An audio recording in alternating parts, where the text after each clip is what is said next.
What is good, folks? My name is James Saydee Jr. Welcome to the Furnished Mind. We're definitely living in very perilous times. We haven't seen an economic down spiral like this since the Great Depression. Today, we're going to be talking about this Pew Research article in which they came to the conclusion that a record 52% of millennials are now living back home with their parents. 52%. That's a lot. And I just kind of want to go into some of the contributing factors as to how we arrived at such a staggering figure. So let's go ahead and just dive right in here. So, a majority of young adults in the U.S. live with their parents for the first time since the Great Depression. That's so sad. So, in July, 52% of young adults resided with one or both their parents, up from 47% in February, according to new Pew Research Center analysis. The share of young adults living with their parents is higher than in any previous measurement. Before 2020, the highest measured value was in the 1940 census at the end of the Great Depression, when 48% of young adults lived with their parents. So we've gone from 48% being the previous record high at the tail end of the Great Depression. And of course, the last sentence says it may have been higher during the worst of the Great Depression in the 30s, but there's no data for that period. And that's fine. Just based on what we have available, we have broken the record of 48% set during the end of the Great Depression. 2020, we find ourselves at 52%. Why? How did we get to this point? Just last year, 2019, all we were hearing about was this record setting pace our economy was at. We literally had the strongest GDP we've had in the history of the country. Everything was just moving on all cylinders. From the end of 2019 to 2020, now we're discussing 52% of millennials are now living at home with their parents. As a millennial, I'm shocked. I understand it. I'm not upset at them for making those decisions, but what really bothers me is why we've arrived at this position. And let's be honest, guys, I think it's because of these economic sanctions that have been put into place due to COVID 19. COVID 19, our children's children will be taught about this year in their history books. It's very unfortunate because, once again, I take all precautions to make sure others are safe, of course. I'm not going to go there and just be a rebel for the sake of being a rebel, but let's be honest, this is a virus that has a 96% survival rate. This is on the same level as the common flu that we experience every single year. We've never seen measures like this taken with H1N1, but yet here we are shutting down our economy in discriminatory fashion. A lot of small businesses are shut down either temporarily or for good because they just couldn't survive it. It's unfair. Like, you have your mega corporations, of course they can survive it. They can kind of slowly keep business afloat. But if you're a mom and pop shop, if you're a sole proprietor, if you just started your business this year, you have nothing. You have no foundation. There's nothing you can do to survive this. So a lot of people are gambling. Of course, as a millennial, we deal with our own unique set of problems. Of course, every generation has its own monster to deal with, its own obstacles to overcome. One of our obstacles was student loan debts. One of the reasons why millennials invest less than previous generations is because we have to deal with student loans. One of the reasons why we rent more and in a longer duration than buying homes is because of student loan debt. One of the reasons why we prolong marriage and have less kids when we get married is because we're dealing with a monster called student loans.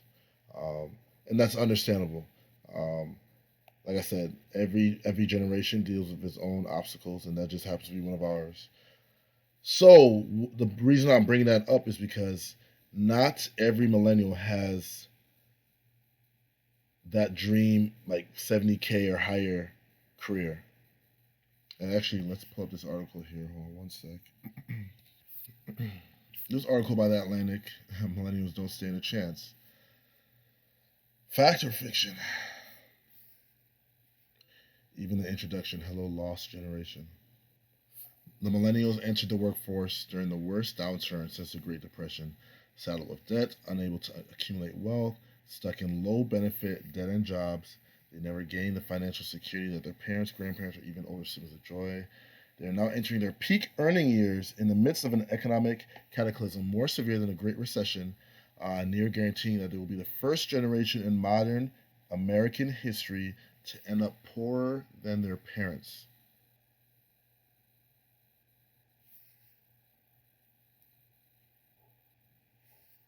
How heartbreaking is that to hear as a millennial?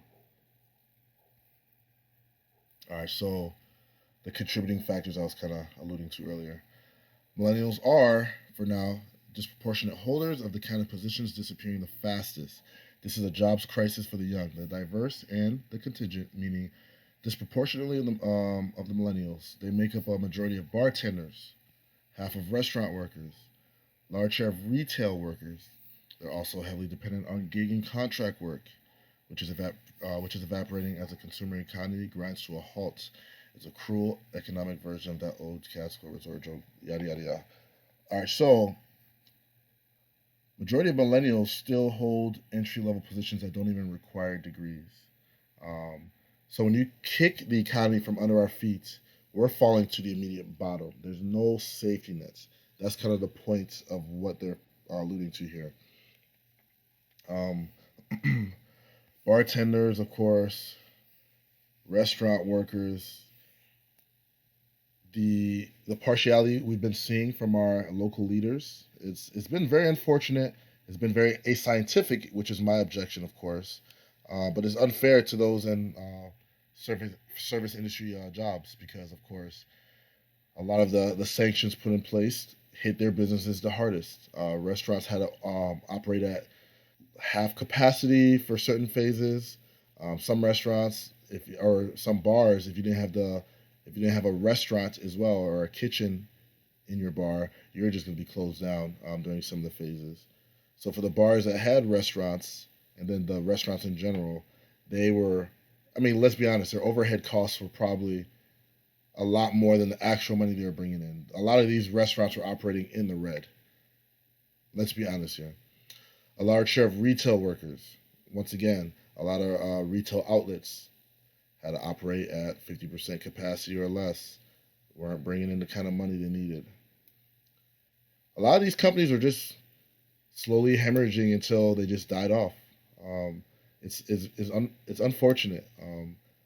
When we really take a when we really take an honest look at what we're dealing with in regards to COVID-19, um, you kind of slowly realize the economic sanctions are a lot worse than the actual viruses. There are a lot of hardworking, honest, good people who are literally just like, we would rather face COVID. Just let us open our businesses back up and operate like normal. Give us an opportunity to make money to feed our family. I have children. I have a wife. Let me just work. Let me. I have employees. That's my family too. If you're an employer, you understand your employees are just as much your family as anybody else. But here I am. I have to slowly just cut everybody out. Like, hey, I understand we're all suffering, but if, in order for me to continue my business, I'm gonna have to let go of half of my staff. Just imagine having those conversations. But anyways, to bring it back, millennials suffered. That's why we're here. 52% of millennials are living with their parents now. Towards the beginning of the COVID-19 outbreak, like a lot of our precautionary measures were understandable. We had to understand what kind of monster we were dealing with. Um, Not only that, a lot of good people agreed. They're like, hey, let's go ahead and implement these measures. Let's just make sure our families are safe. With that being said, Here we are. What turned out to be a week long situation turned out to be a month long situation, which might even just be an entire 2020 situation. You have a lot of people saying, all right, we get it. We see what we're dealing with. Give us the opportunity to work. These measures are just draconian in nature. Um, they're partial in how they're implemented and carried out, and it's unfair. You have the mega corporations thriving, and the hard working families are trying to just follow the American dream, start a business, and make something happen for themselves. They're the ones that are suffering. We're going to extinguish small business. We're going to extinguish your mom and pop shops. Those are going to come to an end, and it's unfortunate. Um, my opinion, I would agree with what President Trump would say. Let's just open the economy back up. That's my opinion. You don't have to agree with it, but I believe we should just open the economy back up. Once again, this economic down spiral is a lot worse than the actual virus we're dealing with. Depression rates are through the roof. A lot of depression hotlines are saying that the call volume is so high they don't have enough staff to keep up with all the calls that are coming in. Suicide rates are higher as well. Like people are suffering emotionally, mentally due to isolation. God designed us to live in community with one another. That's how we thrive. Um, Isolation is damaging mentally, emotionally, um, and of course these 6 feet apart measures, or just staying home, or just come out for essential business only, is taking a toll on people. Whether you agree with it or not, it's taking a toll on people. Economically, people are suffering. Um, Especially as a man, we understand that sometimes our worth is tied into what we do for a living. That's just how it is for men. If we're able to provide for our wife and children, that's when we feel worthy. That's when we feel whole, spiritually, mentally, emotionally. But when you take that ability to take care of our family away from us and saying, just wait on our word, but this seems like your word is never going to arrive, men are suffering. They have to look at their wives and say, I can't do it. They have to look at their children and say, it's not going to happen. That's not easy. Um, just kind of my 2 cents as a millennial, seeing the staggering figures. It's hard. It's just, it's so avoidable. That's the issue with me. It's just avoidable. We've put the shackles on ourselves, and I want to see this come to an end. I don't want to see this figure continue to grow from 48, 49% in February to 52% now. We have to change something. This whole COVID thing has become so politicized. I didn't even want to bring up COVID just because of how politicized it's become. But that's the unfortunate part. It's become so politicized. Like I said, it's ascientific at this point. Um, we're not allowing the science to speak for itself. We're more so catering to the PC police, um, what's politically correct at the moment. Um, we're catering to the political party that has the largest voice, who can do the most damage. You see a lot of scientists that come out and either in support of hydroxychloroquine or just support some of the other measures that they've tried to implement. They've been shunned. They've had their post pages, videos removed off of YouTube, Google, or whatever, Twitter. They've been ridiculed. They've been shamed. They try to cancel the opposing voice. But if you, for some reason, if their scientific position is in line with a specific political party, a la Democrat, you're applauded, you're considered the voice of reason. Um, they make the argument that their opinion is uniform throughout the scientific community. Can we just get to the point where we can get past this? Isn't that what we should be focusing on? Who would have thought the cure and or a disease can become partisan in nature? Don't we just want a cure? Don't we want our economy to return to how it was in 2019, where it was setting every economic record in our country? But yet, some people even believe this is going to carry on into the election season. I wouldn't be surprised. I'm not surprised, honestly, because if there's a Democratic winner, they can say, "Oh, look how we turned the economy around. Look how we brought everything back to normal.